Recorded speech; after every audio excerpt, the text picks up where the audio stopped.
What's going on, everybody? It's your boy K508. So, breaking news: the Suns have waived Chris Paul. Now, this is interesting because I didn't think that this would be possible, but I guess with bringing in the new head coach and the Suns having new ownership, I think this was a moving in a new direction type of thing for the Suns. Now, obviously, they still got KD, they still got Booker, they still got DeAndre Ayton there. But I think under Ray Vogel, I think they could be pretty good. I think they could be like, one of those up and comers in the West, but I don't think they're better than Denver. I really don't. Because I think Denver still has, a very, very good squad, and they're probably going to run the West for a while. They're going to be kind of like the San Antonio Spurs when the Spurs had, what's it called? When the Spurs had Duncan and Manu and Ginobili. So they got a very, very good squad. It's going to be interesting how they do it. Obviously, they play tonight, but it's going to be interesting how they do. But I think this is pretty good for Boston. Because if Boston goes out and get Chris Paul, they could be really, really good next year. I'm talking really good. Now, I understand Chris Paul is old and he's had a lot of injuries in his career. But here's the thing that people don't understand. Boston has actually managed injuries pretty well. Unlike certain teams, Boston has actually managed injuries. I mean, look at what they did to Brogdon. Brogdon was known for injuries when he was with Indiana, when he was with Milwaukee. But when he came to Boston, you didn't really see him that injured. If anything, I thought he was pretty good, in these playoffs when it really mattered. He was hitting the three ball pretty good. His playmaking was good at certain points. But I think what it is that Boston really needs a true point guard. And I think they haven't found a replacement to Rajon Rondo.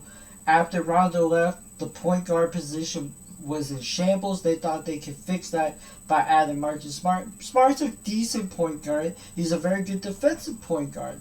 But I don't think he's really that guy to kind of settle everybody in and manage the offense, get a bucket now and then.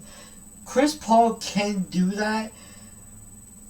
It's going to be very, very interesting to see how good they could be under, if he comes to Boston. Now, I think this would be a phenomenal move if it happened, because that would take Boston right over the top. That would put them above Milwaukee, above Philly, above Miami. You would legit. He is basically what Kyle Lowry is right now for the Heat.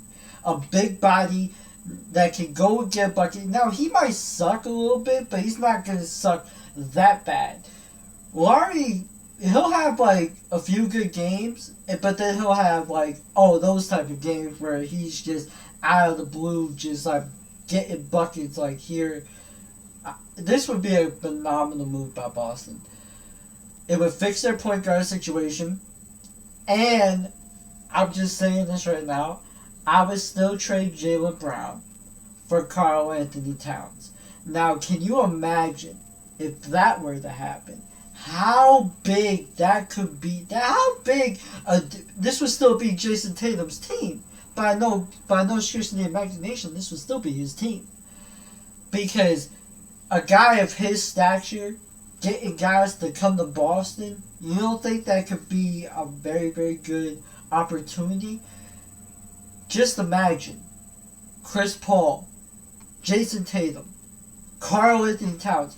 That's a big three that damn well might make it past the Eastern Conference Finals. Maybe even further into the playoffs, because Karl can play defense and get a bucket.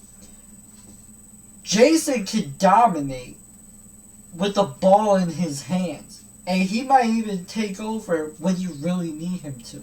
We've seen that in games where Jason Tatum's been able to take over games. He took over in the fourth quarter against Philly. He took over in the fourth quarter against Miami last year. He took over in Game 6 against Milwaukee. He took over in Game 7 against Milwaukee. He took over in Game 7 against Philly this year. He took over, what was that, Game 6 in Atlanta. He took over when they really mattered. And if you go back to Games 3, 4, and 5, no, not 3, 4, 5, and 6, I'm sorry. In games 4, 5, and 6 against the Miami Heat, he outscored Jimmy Butler. So he can be that guy, but I think it could be like kind of like what Miami had when they had Dwayne Wade, Chris Bosh, and LeBron James, where you have a big three that can win a title right now. And I think that's what Boston can possess. Not only can they possess that, but they could possibly win a championship if they play their cards right. If they do that, I would trade Jaylen Brown, go get Karl-Anthony Towns, because I don't want to see a good player of Karl-Anthony Towns' stature suffer in Minnesota.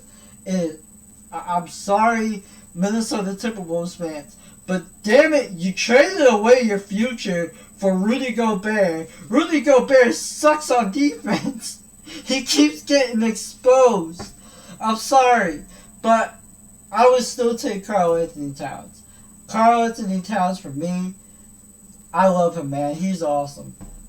But him, Jason Tatum, and Chris Paul, I'm telling you right now, if that were to happen, Boston would be NBA champion. They'd be where the Miami Heat and the Denver Nuggets are right now in the finals. They would probably win it all if that was the case. But then you have this notion of, oh, what about Marcus Smart? What do you do with him? I would move him to the bench because they did sign Sam Cassell, which I thought was pretty good. Sam Cassell, if y'all don't know who Sam Cassell is, he was a point guard for Boston when they won the 2008 title, when they beat the Lakers in, what was that, 6 games? Yeah, 6 games. When they won it in 6 games. Or was it 5? It might have been in game 5. Yeah, because I think Kobe took a game off them. Yeah. So it might be game 5. I might have to look that up again. But I think that would be good. Because Sam Cassell, he's a role player. He was a role player when Houston won the title back in the early 90s. He was on that team. Go look it up. When they had Kenny the Jet Smith and when they had Hakeem Olajuwon. Please go look that up. He did win the title. I think he's a 2-time champion. But he fulfilled his role. He knows what a role player is. And I think that he could get that through to Marcus Smart. Because I think Smart, his best games, honestly, is when he's coming off the bench. I think that's what it's going to have to come down to, is when you got a guy like CP that can be the starter. Obviously, he's going to have to. But then you would have to have a guy like, for example, Sam Cassell probably telling them, bro, you're gonna have to be on the bench for this one, because you're more valuable on the bench, and the bench would be better by that because they would have Danilo Gallinari back, they would still have Brogdon, they would have Sam Hauser, they got Rob Williams, I would think. Yeah, because you would have to put Rob at the... Or would you want to have Al Horford on the... Yeah, I think you would have to have Al on the bench. Have him come off the bench. And then on top of that, think about this. If Al were to come off the bench, look what would happen. You would have Karl-Anthony Towns be the starter. Karl-Anthony Towns, I think, could be better. Or... if you could do it this way, you have Al Horford in the starting lineup, but you can also have, like, I would probably get rid of Cornette and probably still keep Blake Griffin. Blake can hit a few here and there, but he's got a tremendously good defense. I see a scenario where Boston could be really good at this position, and you wouldn't have to have a tug of war between, whose team is this? Is this Jaylen Brown's team or is this Jason Tatum's team? I think Jason won that. Let's be real. Jason won this notion that this is his team, and I think this could be really good for him. Now, if anybody in Boston would like to have Chris Paul on the team and try to win the title, please make sure to go hit that like button. Make sure to go subscribe to the channel for more, because I am out, big fella.